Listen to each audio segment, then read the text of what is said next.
and welcome to our single parent support circle.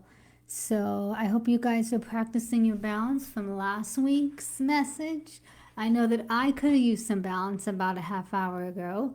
I tried to squeeze in grocery shopping in between work and our video time, and I was rushing and I had my hands full and I was carrying groceries and I had a watermelon in my hand. And the watermelon fell out of my hand and started rolling across the driveway, and the cat's chasing it, and now I'm chasing it, and it was just a mess. But so I'm going to work on practicing balance as well. So this week we did a poll and everybody voted for talking about being lonely. Being lonely is crazy, right? You can feel lonely when you're with a crowd of people, when you're in a quiet room, when you're in a relationship, you can still feel alone. Maybe you're not getting your needs met. In a park, at a school function, wherever you are, you can still feel lonely. It's one of the hardest parts about breaking up is you're by yourself now, right?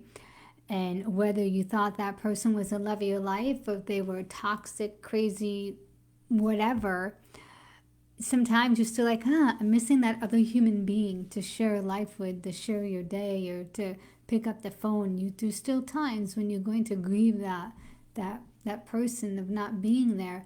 And I remember a particular time, it was a while ago, but I was still living in my house and I wasn't divorced yet, but we were separated and I was home and the neighbors were having a picnic and I could hear the music and people were laughing and fireworks were going off, and I was in my office and I had podcasts going and I was doing something in there and just trying to keep busy. And I remember feeling really sad. I remember feeling like, oh my God, is my whole life going to be like this? Am I like on the outside now? Am I going to be like stuck by myself and not be able to go out and have fun? I mean, my daughter's out having fun and I'm just kind of sitting here feeling bad, that my family doesn't look the same, that, you don't have that other person. And it feels bad for a while. You have to grieve your old story and you have to accept where you are. And I had to learn how to do that. It didn't just wake up and be like, okay, I'm fine now. It takes time. But what I did realize is that I could trade loneliness instead of feeling, oh, I'm so lonely, was shift it and treat loneliness as a perspective. So I didn't have to go through that pain anymore. I could switch it, right? So keeping busy will help for a while, but you have to do the work. You have to change your mindset. If you don't, then you can go down that road of depression and resentment, and it gets really ugly, right? Once you start getting depressed and you're lonely, you don't want to hear anything on the radio because it's all about people in love, and that's so annoying, and you don't want to watch any movies or hear about anybody happy because it kind of pisses you off, right? Because you're not in that space and you think everybody happy is a fool or whatever you're thinking. We all go through these crazy emotions. So if we treat loneliness as a perspective, we're able to disrupt the cycle, right? So some of the ways you can help disrupt this cycle is to learn how to love yourself, how to know what a special person you are, and love yourself and all your qualities and your special gifts. And take care of yourself, right? If things don't go right, don't just sit down, eat, start binging Netflix and eating some cookie dough, which is not a horrible idea, but just sometimes, not all the time. And, treat yourself like you would like a new boyfriend or girlfriend. Take yourself out for dinner. Buy yourself flowers. Why not, right?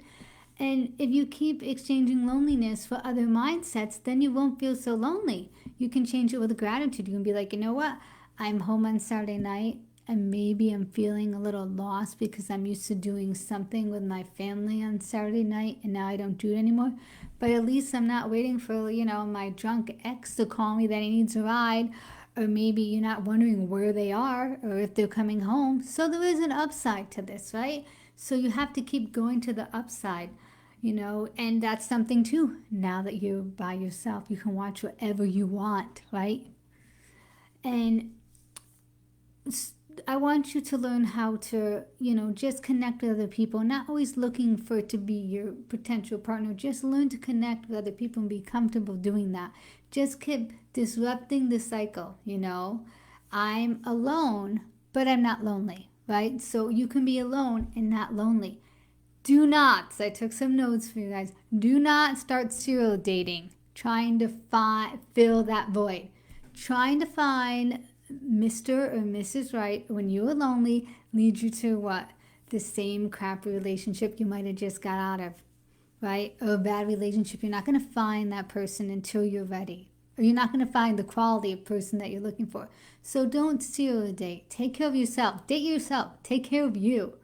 And don't, one big thing that I learned that I know is a pain point for us single parents, when we're feeling down and we're feeling lonely and isolated, we tend to want other people to make us feel better, whether it be your best friend, a parent, a cousin, whoever, co-workers. You want them to check in. Hey, are you okay? You want them to kind of fill in some of the void.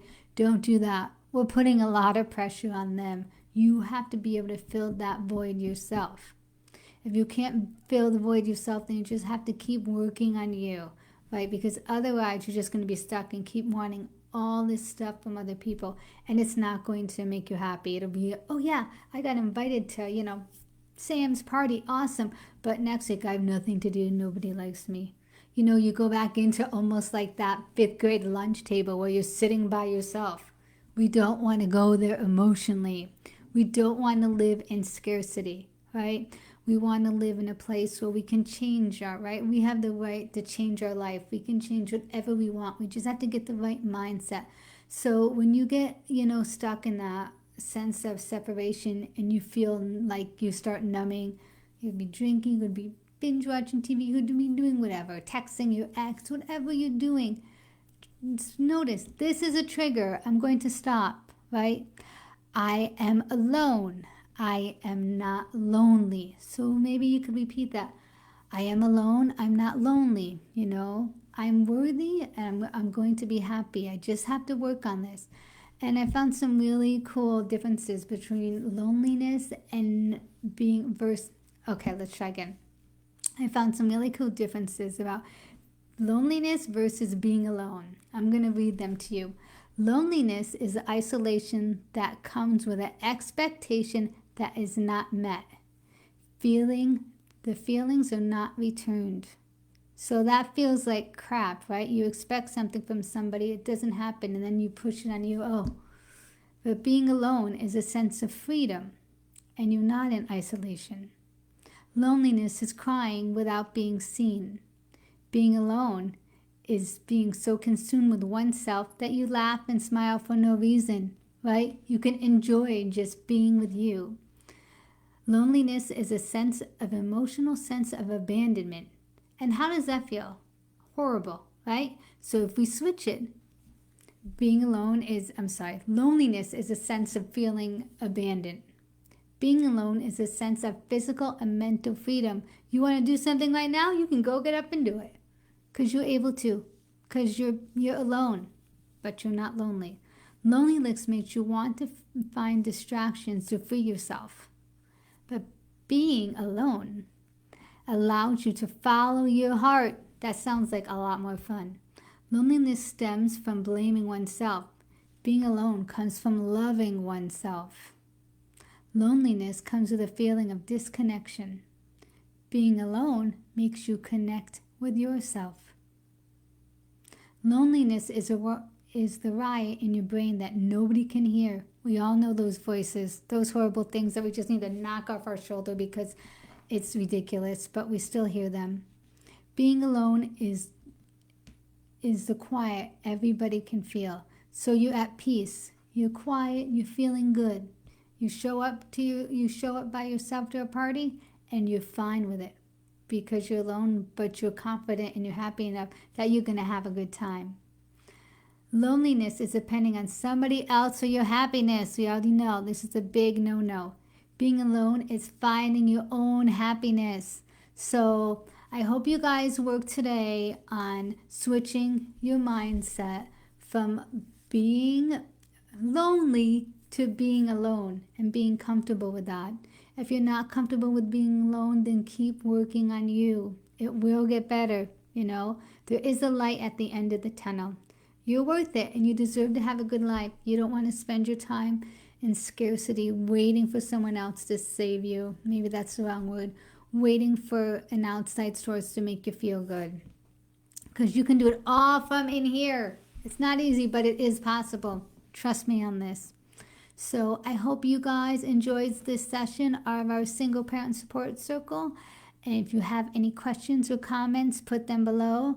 Anything you want me to discuss next week, that would be great. Have a great evening.